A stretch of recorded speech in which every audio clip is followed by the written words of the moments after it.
పిలవటం ఎంక్వైరీ చేయటం మానరు కదా, యాంటిసిపేటరీ బెయిల్ ఇస్తారు మహా ఇస్తే. ఏమవుతుంది, రేపు పిలిచిన తర్వాత ఎవిడెన్స్లు అన్నీ కూడా నాకు తెలిసి చాలా వరకు ఉన్నాయి. మరి ఎందుకు మరి ఆ ఉపేక్ష అనేది కూడా కొంచెం ఇప్పటి వరకు కాదండి. రఘురామరాజు ఇప్పటి వరకు రాజు గారు ఇప్పటి వరకు 3 ప్రధానమైనవి. అక్రమాస్తుల కేసులో జగన్మోహన్ రెడ్డి భవితవ్యం ఏంటి, రెండవది వివేకానందరెడ్డి గారి హత్య కేసులో జగన్మోహన్ రెడ్డి గారి భవితవ్యం ఎలా ఉండే అవకాశం ఉంది, లిక్కర్ స్కామ్లో జగన్మోహన్ రెడ్డి గారి భవితవ్యం ఎలా ఉండే అవకాశం ఉంది, ఈ మూడింటి మీద చెప్పండి. అంటే ఆ మెయిన్ కేసు ఇప్పుడు వరకు ట్రయలే స్టార్ట్ కాలేదండి. అవలేదు. అవును. ఏదైతే 2011లో పెట్టారో అది ఇంకా ట్రయలే స్టార్ట్ కాలేదు. కాబట్టి ఆ ట్రయల్ అయ్యి ఆయన దోష నిర్దోష చెప్పాలి అంటే అది ఎంత టైం పడుతుందో తలపడిన న్యాయ నిష్ణాతులకు కూడా అర్థం కావట్లా. ఒక జీవితకాలం పట్టొచ్చు. ఆ తర్వాత కూడా ఆయన కోర్టుకు కూడా వెళ్ళే పరిస్థితి అయితే రాలా, ఆయన వెళ్ళలేదు. సో న్యాయవాదులు వెళ్ళొచ్చని ఆయన ముఖ్యమంత్రిగా ఉన్నప్పుడు పెట్టిన పిటిషన్లో దానికి ఒప్పుకున్న మాట వాస్తవం హైకోర్టు.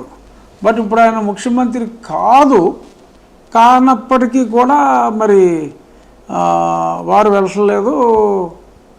అది ఎంత టైం అయినా పట్టొచ్చండి అది. ఇక మీరన్న రెండవది మరి విచారణ అంటే వారి పాత్ర ఏమిటి అనేది యథమిద్దంగా మనకు తెలియదు. కానీ ఆ పేపర్లో చంద్రబాబు నాయుడు గారి మీదకి తోసేసి నారాసుర రక్త చరిత్ర అని చెప్పి మాట్లాడి గుండెపోటు అని ఇవన్నీ చూస్తే మరి ఇప్పటి వరకు అరెస్ట్ అయిన వాళ్ళు కాకుండా వెనకాల ఎవరో ఉన్నారు అన్న అనుమానం రావటం అయితే సహజం. కానీ కేవలం అనుమానంతో మనం జగన్మోహన్ రెడ్డి గారి పేరు ఉందా లేకపోతే ఇంకెవరి పేరన్నా ఉందా అనేది ఖచ్చితంగా మనం చెప్పలేం. ఎందుకంటే అంత పెద్ద ఆర్గనైజేషన్ ఇన్వెస్టిగేషన్ చేస్తుంది కాబట్టి మరి ప్రస్తుతానికి ఇన్వెస్టిగేషన్ అయిపోయింది అన్నారు కాబట్టి రేపొద్దున సుప్రీంకోర్టు ఫర్దర్ ఇన్వెస్టిగేషన్ చేస్తుందో లేదో కూడా ఇంకా మనకు తెలియదు. కాబట్టి డెఫినెట్గా దాని మీద కామెంట్ చేయటం చాలా క్లిష్టమైంది. ఇక మీరన్న ఈ మద్యం అన్నదే డెఫినెట్గా చాలా చురుగ్గా సాగుతుంది, చాలా చురుగ్గా వేగవంతంగా సాగుతుంది. So day by day cash దొరుకుతుంది. చాలామంది జైల్లో ఉన్నారు, వాళ్ళకి ఊహించిన స్థాయిలో ఎటువంటి బెయిల్స్ రావటం లేదు. సో రోజు రోజుకి కేసు వేగవంతంగా అవుతుంది. కాబట్టి అందులో ఇంకా ఎవరో ఏదో పేపర్లన్నింటిలో కూడా అల్టిమేట్గా ఎవరో బిగ్ బాస్కి వెళ్ళింది అంటున్నారు. మరి ఆ బిగ్ బాస్ ఎవరన్నది డెఫినెట్గా ఆ సిట్టే చెప్పాలి.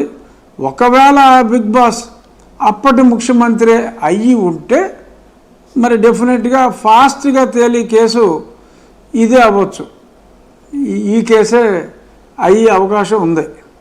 ఎందుకంటే ఇన్ని అరెస్టులు ఇంత తక్కువ కాలంలో మరి ఈ మధ్యకాలంలో నేను చూసిన ఏ కేసులో కూడా అవలా. ఆల్మోస్ట్ 12 మందినో ఎంతమందినో ఈ కేసులో అరెస్ట్ చేయడం జరిగింది. మరి ఎక్కడెక్కడ మనీ ట్రయల్ అయింది ఇవన్నీ కూడా చాలా వరకు దొరికినాయి. కాబట్టి ఏమో ఒక బిగ్ బాస్ అనే ఒక మాట అయితే వచ్చింది. మరి అది ఆ బిగ్ బాస్ ఎవరన్నది మరి అది కూడా తేలిస్తే ఎవరన్నది ఒకవేళ మాజీ ముఖ్యమంత్రి అనే వాళ్ళు తేలిస్తే సో డెఫినెట్గా ఎవరైనా సరే మరి అంత ఎవిడెన్స్ ఉన్నప్పుడు అరెస్ట్ చేసే పరిస్థితి రావచ్చు. బట్ అది ఇన్వెస్టిగేషన్లో మరి వాళ్ళు ఏం చెప్తారు. ఈ మధ్యలో ఇంకెవరైనా మరి జగన్మోహన్ రెడ్డి గారికి తెలియకుండా ఇంకెవరైనా బిగ్ బాస్ ఎవరైనా ఉన్నారా లేరా, అసలు జగన్మోహన్ రెడ్డి గారికి తెలియకుండా ఈ 12 మంది మేమే మేమే మేమే మేమే డబ్బు చేసుకున్నాం అని అంటారా? తెలియదు. చూద్దాం ఏం జరుగుతుందో చూద్దాం. గౌరవం చేత అలా అనొచ్చు, భయం చేత అలా అనొచ్చు, గౌరవం చేత అనొచ్చు, భయం చేత అనొచ్చు. ఏమో ఒకవేళ నిజమేమో తెలియదు. కానీ డెఫినెట్గా ఇంత స్పష్టంగా మరి బిగ్ బాస్ ఎవరో ఉన్నారు, బిగ్ బాస్ ఎవరో ఉన్నారు అంటే జనరల్గా నేను అప్పట్లో ఆ పార్టీలో కొన్నాళ్ళు ఉన్నాను కాబట్టి ఆ పార్టీలో 1 to 100 ఒకళ్ళే. అవును. జనరల్గా నెంబర్ 2 కూడా నిజానికి నెంబర్ 2 ఉన్న 101 నెంబర్ 2 కింద లెక్కెట్టుకోవాలి తప్ప 1 to 100 జగన్మోహన్ రెడ్డి గారిదే మరి ప్రధాన నాయకత్వం. మరి నిజంగా బిగ్ బాస్ అంటూ ఎవరైనా ఉంటే ఆ బిగ్ బాస్ ఇంకెవరో అయ్యే అవకాశం అతి తక్కువ. ఎందుకంటే ఆ పార్టీకి యావజ్జీవ ఏంటది జీవితకాలం అధ్యక్షుడిగా కూడా మరి ఆయన ప్రకటించుకున్నారు.